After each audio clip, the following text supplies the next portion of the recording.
चारिआडे घन अंधार तारि भितरे जलुची डिबिरी आउ मोहम्बती।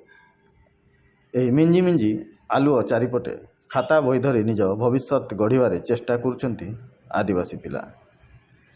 सुंदरगढ़ जिला बालीसंक्रा ब्लॉक बी करुआबहाल पंचायत ठेलको छपल बस्ती रे देखिबाकू मिलिछि एही भली किछि अभावनीय दृश्य। हाथ में मोहम्बती धरी बही को पाखक नहीं 2 दिन पर हेबाकु थिबा मैट्रिक परीक्षा पई चली प्रस्तुति। अन्यपटे निज पिलांको उज्जवल भविष्यत कामना करी सही डिबिरी आलुओरे जहा किछि देखा जाउछि सेतिकिरे निज पिलांको सह पाख घर पिलांको पढ़ाइबाकू चेष्टा करुछि एही माटी। एही दृश्य दिने किंबा 2 दिन नुहे बरं प्राय 3 मास हब एही ठेलको छपल आदिवासी बस्ती रे देखा जाइछि एभली परिस्थिति। 200 रु ऊर्ध्व परिवार एठारे बसवास करती। गत डिसेम्बर मासरे लागिथिबा विद्युत विभाग ट्रांसफॉर्मरटी पोड़ीगला परे टाटा पावर किछि कर्मचारी आसी तार मरामती पई चेष्टा करथिले मात्र मरामती होई न परिवारु ताकू अधारु छाड़ी चली जाइछंती। आउ आज पर्यंत अंधार रे दिन काटुछंती एही ठेलको छपल बासिंदा। ग्रामवासी माने ब्लॉक कार्यालय ठारू विद्युत विभाग कार्यालय जिलापाल कार्यालय को दौड़ी दौड़ी नयंत हेलेनी। अन्यपटे आसंता 20 तारिख मैट्रिक परीक्षा हेबाकू थिबा बेले घोर असुविधा परीक्षा पई प्रस्तुत करिसेंती एही आदिवासी पिला माने। एठाकार प्राय परिवार आर्थिक अवस्था एतेटा ठीक नुहे।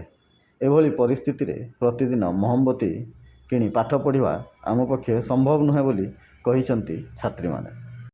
3 मास हेलान ट्रांसफॉर्मर पड़ी जाइछि आउ हमके पढ़ी लगी असुविधा होछि। राति रे भी हाथी सब आसुछि आ सेथिरु आमे डरी डरी रहउछु।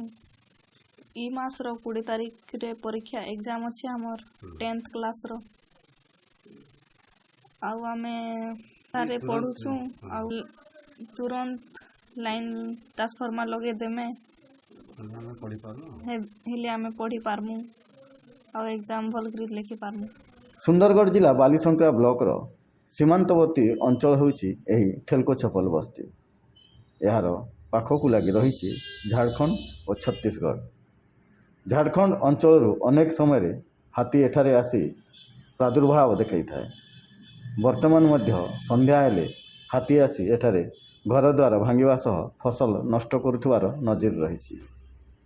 बिजुली आलुओ नथिबारु लोक माने भयभीत अवस्था घर भितरे लुचि रहुचंती। लोकंक समस्या देखिबा परे आमे टाटा पावर कनिष्ठ जंत्री को पचारिथिलु समस्यार दूरीकरण केबे हेबो एवं कौन रही यार समाधान। तेबे तांकर कहिबा कथा हैला टाटा पावर पाखरे वर्तमान ट्रांसफॉर्मर नथिबारु एभली असुविधा देखा देइथला। तेबे अतिशीघ्र यार समाधान करा जिवो। एठी देखंतु 3 मास हैला ट्रांसफॉर्मर पुड़ी जिबा द्वारा बिजुली एठी व्याघात होइछि जहा फल रे ई ग्रामर ग्रामवासी माने विभिन्न प्रकार समस्यार सम्मुखीन होउछन्ति। विशेष करी जो माने पाठ पढुछन्ति आगामी दिन रे खूब कम दिन रे परीक्षा हेबो से माने ठीक भाबरे पाठ पढी पारु नाहंती। अछि हाथी प्रवण अंचल संध्या बेल के जेते बेले अंधार होइछि हाथी माने घर पाखु पले आसुंती जहा फल रे कि लोक माने आतंकित अवस्था रे अछंती। कि टाटा पावर कार्यालय अधिकारी मानकु आमे अभियोग कलुने से माने कोनोसी कर्णपात करू नाहंती। जो समस्या रही तुरंत संपृक्त विभाग को कार्य ग्रहण करने समस्या समाधान करने निर्देश दिंतु नचेत जो आगामी दिन में भोट अच्छी भोट निर्वाचन आसूँ आग को ताको आम वर्जन करने बाध्य हेबू।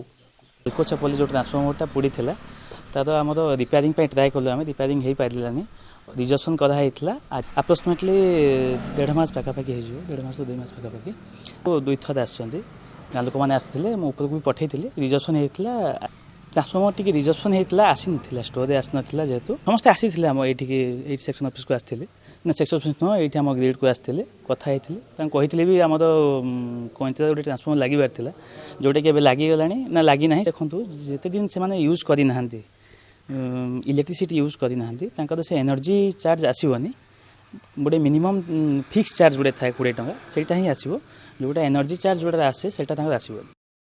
ब्यूरो रिपोर्ट जिला खबर।